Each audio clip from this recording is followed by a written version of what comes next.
Hello children, we started with this chapter of reproduction in plants and animals, and we studied that reproduction is a process by which living organisms produce offsprings of their own kind, right?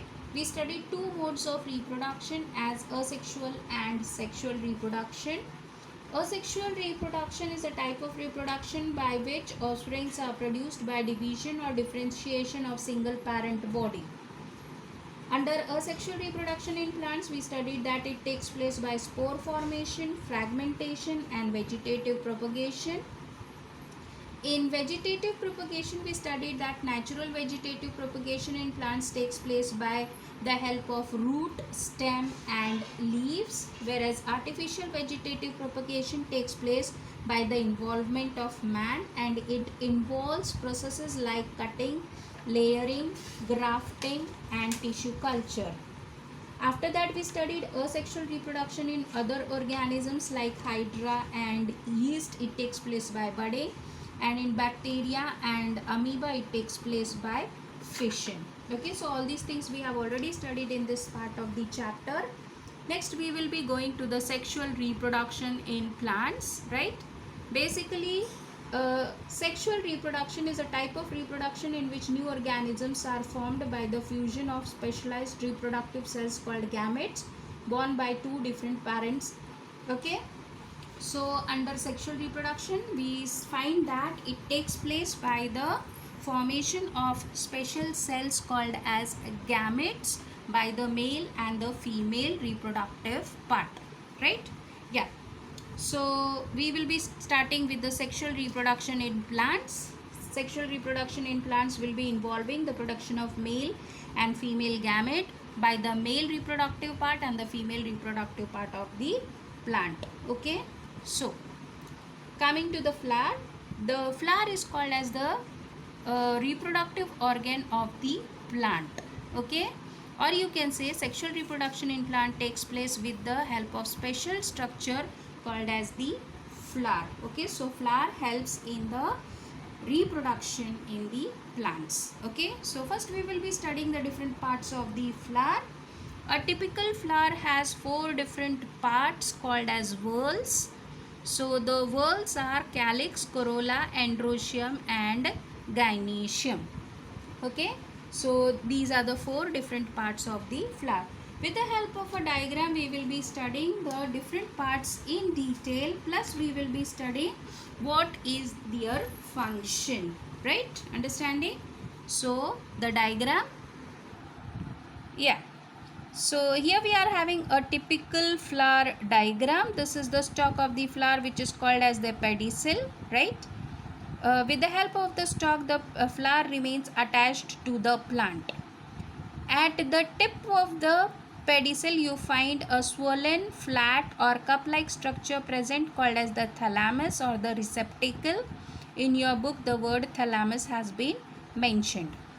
Now, on this thalamus, the four whorls, that is the calyx, corolla, androecium and gynoecium of the flower are placed.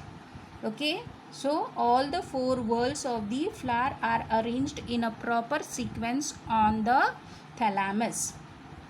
The outermost whorl or the first whorl of the flower is called as the calyx. Okay, the calyx, each member is called as sepal. So here we are having a calyx, okay, and there are 5 sepals present in the calyx. The number of sepals may be different depending upon the species of the plant. Okay, so this is the calyx and each member is called as sepal. So calyx is the outermost green leaf-like structure present in the flower. Each member is called as sepal. Basically, the main function of sepals is to protect the flower in the bud condition, and since it is green in color, it can also carry out the process of photosynthesis. Understanding? So that is calyx. Coming to the second whorl of the flower, that is the corolla. So these orange color structures which you can see, they are the corolla. Okay, second whorl of the flower is called as corolla. Each member of corolla is called as petal. Okay, So corolla, each member is called as petal. You know that the petals are often large and showy. Okay, they may produce nectar, they may be scented. Okay, so if they are producing nectar, the nectar will be present, they will be produced by special glands called as nectaries, which are present at the base of the petals.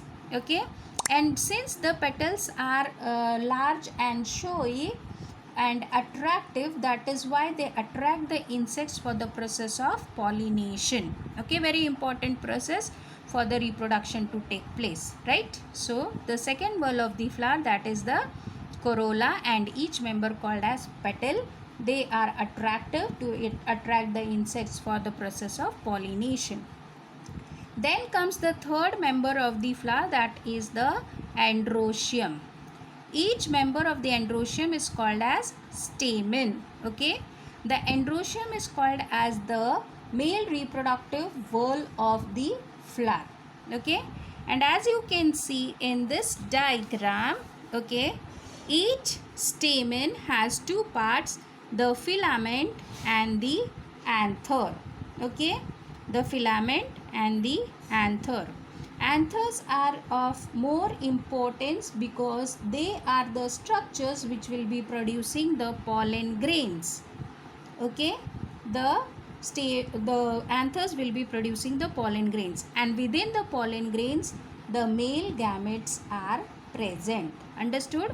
So the stamen are the male reproductive organ of the flower. They are having the filament and the anther. The anther produces the pollen grain which contains the male gamete. So we have studied where the male gamete is present. Okay, yeah. Coming to the fourth whorl of the flower, and it is called as the gynoecium. Each member of the gynoecium is called as pistil or carpel, right? Now when you look at the structure of the gynoecium or pistil or carpel, you find that it is having three different parts: the stigma, the style, and the ovary. So three different parts are present in case of the gynoecium: stigma, style, and ovary. Okay, the stigma, it produces a sticky substance so that when the pollen grain comes, okay, it gets stuck to the stigma. Okay, the style is a tube like structure which is present in the pistil. It connects the stigma to the ovary. Ovary is the swollen base of the pistil. Okay, and it contains the ovules, right? Ovules are of much importance because the female gametes are produced in the ovules. Understood? So we studied about the female gametes. We had studied that the anther produce the pollen grain in which the male gametes are produced. Okay, same way in the ovary, ovules are present which contains the egg or the female gamete. Okay, so male gamete and female gamete, about both the structures we have studied over here. So this is the overall flower structure that we have studied and their function also.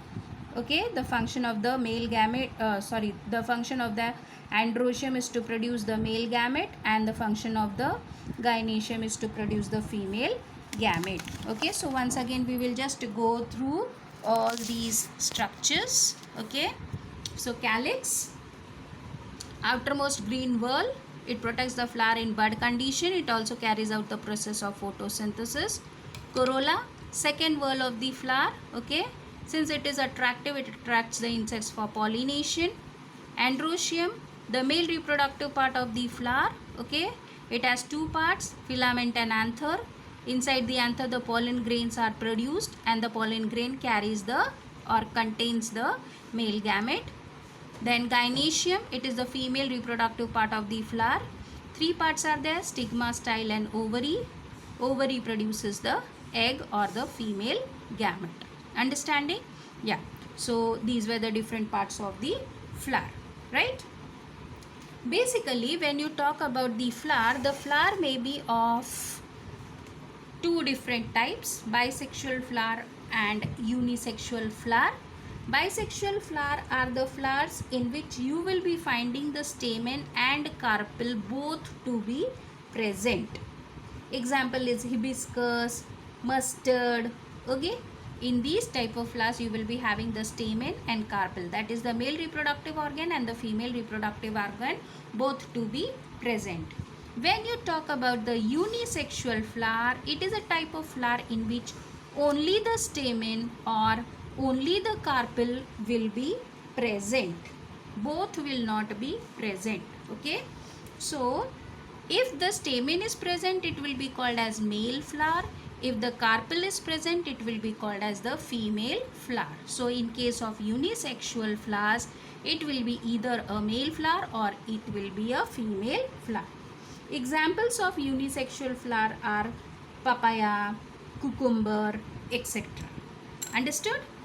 Okay, so we studied about the structure of the flower. We saw that there are two types of flowers, bisexual and unisexual flowers, right?